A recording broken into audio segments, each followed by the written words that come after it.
These coho and steelhead salmon are trying to migrate up the Seymour River in North Vancouver, but they'll need some human help. And this is the reason why. In December 2014, in an area within the Lower Seymour Conservation Reserve, a landslide dumped 50,000 cubic meters of rock into the Seymour River. It created a plug in the river which fish cannot get past. We currently are trying to eliminate that plug and reestablish migration back to the levels it was before the slide. But there's no easy way to create a path through this much rock. In fact, enough rock to fill 20 Olympic-sized swimming pools. This 3D imagery reveals the extent of the slide's effect on the river and the challenges of clearing it. And you have 200-foot cliffs on either side. That eliminated the chance of us getting backhoes or excavators and heavy equipment down there. So it became evident pretty quick that we needed to use low-velocity explosives and break up house-sized rocks down into microwave-sized rocks and then allow Mother Nature to help us.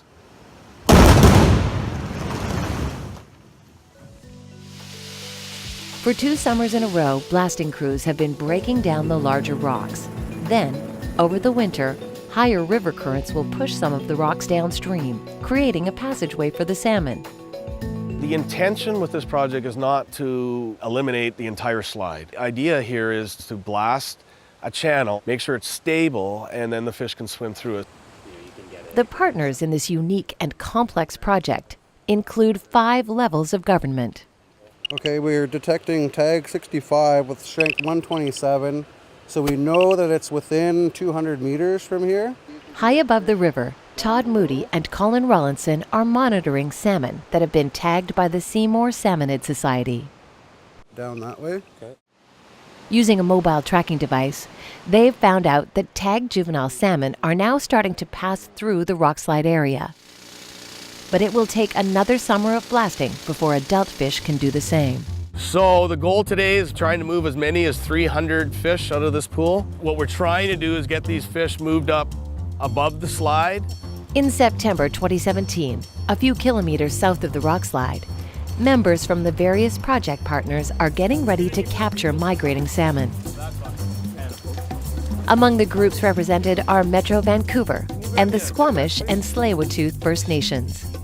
Hundreds of fish are contained in this part of the Lower Seymour River, thanks to a fish fence installed by the Seymour Salmonid Society.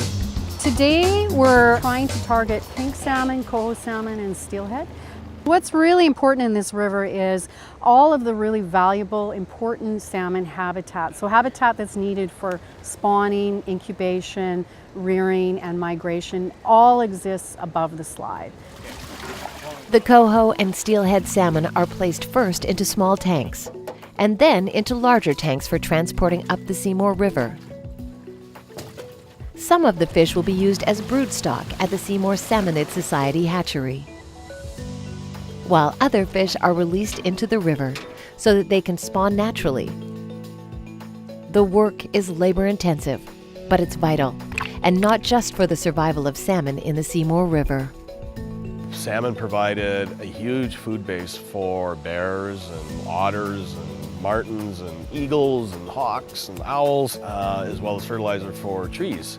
That was all eliminated above the slide when it happened.